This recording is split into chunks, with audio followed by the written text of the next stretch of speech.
지난 10월 초 국내 제약업체 셀트리온이 유럽의약품청에 정식 품목 허가를 신청한 코일고 치료제 레키로나가 11월 중순 정식 사용 승인됐습니다.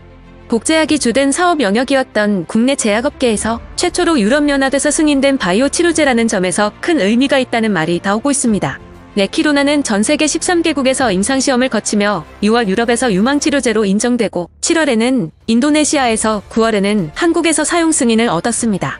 완치자의 혈액에서 추출한 항체를 이용한 약으로 레키로나 성분, 레드감비마비 코일9의 스파이크 단백질에 달라붙어 우리 몸의 세포에 침투하지 못하게 해서 자연 소멸하도록 하는 원리인데요. 고위험군에서 중증으로 가는 비율을 비교군 대비 72%, 전체 환자 대상으로는 70% 감소시키는 효과가 있는 것으로 판명됐습니다.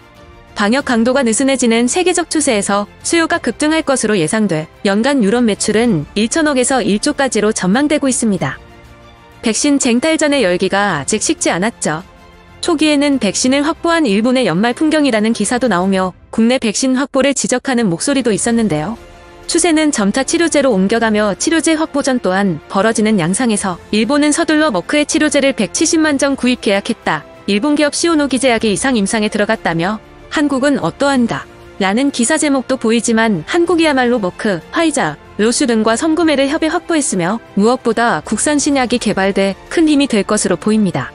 백신은 국산이 없어 잡음이 많았으나 상황이 달라졌다는 것입니다. 한국산 치료제 유럽 승인 소식은 일본에도 전해져 일본에서는 위험해. 그만둬. 한국은 빨리빨리 괜찮아요. 나라야. 중국 백신과 같은 꼴이 될 거야. 대륙제보다 위험할지도 몰라요. 실험에 이용당할 것 같은 인도네시아. 란제스 씨, 한국에 지고 있잖아요. 같은 질투 어린 반응이 나왔습니다. 그러면서 레키로나가 항체 치료제라는 점이 주목받았는데요. 무리한 올림픽 추진으로 궁지에 몰렸던 일본도 7월 19일부터 항체 치료를 시행하며 큰 기대를 걸었는데 자국산 항체 치료제 개발 소식은 아직 들려오지 않는 와중에 한국이 먼저 내놓았기 때문입니다. 일본인들은 일본 시오노기 제약이 한국에서 임상실험을 할 것이라는 점을 강조했습니다. 시오노기 제약이 한국에서 임상을 하는 이유로 일본은 이제 확진자가 적어 시험할 환자가 없지만 한국은 꽤 많기 때문에 임상에 알맞은 환경이 될 것이라고 밝혔기 때문입니다. 한일 양국이 70% 이상 접종률을 달성했지만 일본은 극단적으로 일일 확진자 수가 감소한 반면 한국은 아직도 많은 숫자가 나온다는 점이 일본 온라인상에서 화제이고 일부는 위안거리로 삼는 듯한 모습입니다. 일본 확진자가 급감한 이후로 한국에서는 유료검사로 전환해 검사 수를 낮췄다는 점에 주목했죠. 일본에서는 명확한 이유를 알기 어렵다는 말이 공공연히 나오며 니가타대 연구팀이 내놓은 자멸설이 스포트라이트를 받았습니다. 코일9가 증식할 때 유전 정보를 복구하는 NSP14 효소가 변형되면서 더 이상 증식하지 못하고 스스로 사멸했다는 것입니다. 하지만 근거가 빈약하다는 전문가들 반론이 따르는데요. 그러자 접종 시기가 황금 타이밍이었다는 주장도 나왔습니다. 타국들은 백신을 빨리 맞춰 효능이 떨어질 때쯤 확산기를 맞이했지만 일본은 시기적으로 제우파와 겹쳐 7월에서 9월 대대적 접종이 이루어진 게 전파의 고리를 끄는 신의 한 수였다는 것입니다. 여러 이유들이 제기되는 상황에 일본인들 사이에서는 믿지 못하겠다는 반응이 나오며 절대 안심할 수 없다는 공기가 흐르고 있습니다. 일본 정부는 치료제 개발 레이스에 뒤처지지 않겠다며 자국산 치료제 개발에 힘을 쏟고 있습니다. 해외 치료제 개발사들의 보조금을 뿌려 일본에 최우선적으로 공급하게 하며 자국산도 개발하기 위해 자국 두 기업에도 보조금 지급을 결정했습니다. 다만 두 기업 중 일본이 대표 치료제로 선정한 것이 바로 후지필름의 아비간이라는 점이 의아스러운 점인데요. 아비간은 지난해 팔다리가 온전치 못한 기형아를 출산할 가능성을 높인다는 부작용으로 한창 논란이 된 바 있습니다. 한국과 미국의 언론사는 이 점을 중점 보도했지만 일본 언론들은 침묵하여 일본 거대 포털 야후에서도 쉽게 찾아볼 수 없자 정보를 통제한다는 의혹도 일었습니다. 당시 아비간을 투여받은 일본 모델 소라마메 코토미가 부작용을 언급한 기사도 포털에서 빠르게 사라졌습니다. 뿐만 아니라 아비간을 밀었던 아베 전 총리와 아비간 제조사 후지필름의 코모리 시게타카 회장이 자주 골프를 치고 식사하는 등 막역한 사이라는 유착설도 있었습니다. 이렇게나 논란이 많은 아비간인데 일본 대표 치료제로 또 밀고 있는 상황인 것이죠.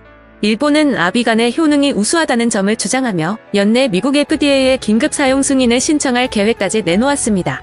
협력사와 미국 내 3상 임상시험을 실시해왔으며 FDA 승인을 받아 정식 치료제로서 위상을 확보하겠다는 것입니다.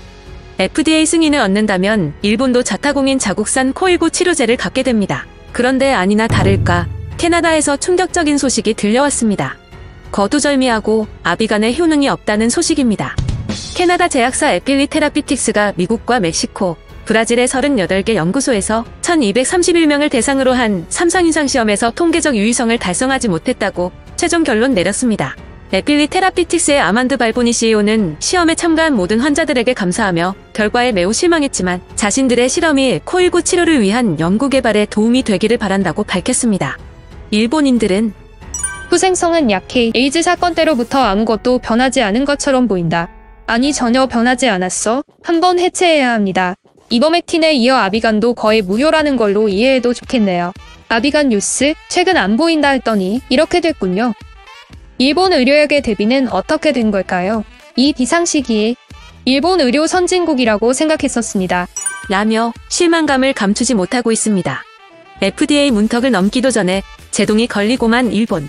바이오 선진국으로 군림하던 일본이 백신 개발의 실패로 세계에 기여하지 못해 못내 아쉽다는 의견이 많은데 치료제 개발에서도 캄캄하다는 탄식이 나옵니다. 한국에서는 현재 13개 업체가 치료약을 준비하고 있습니다. 3상에 들어간 업체가 상당수이며 겨울에 또 한 번 위기가 찾아올 것으로 예상되는 가운데 국산 치료제의 등장은 한국에 있어 큰 힘이 될 것으로 기대됩니다. 끝까지 시청해주셔서 감사합니다. 와틀튜브였습니다.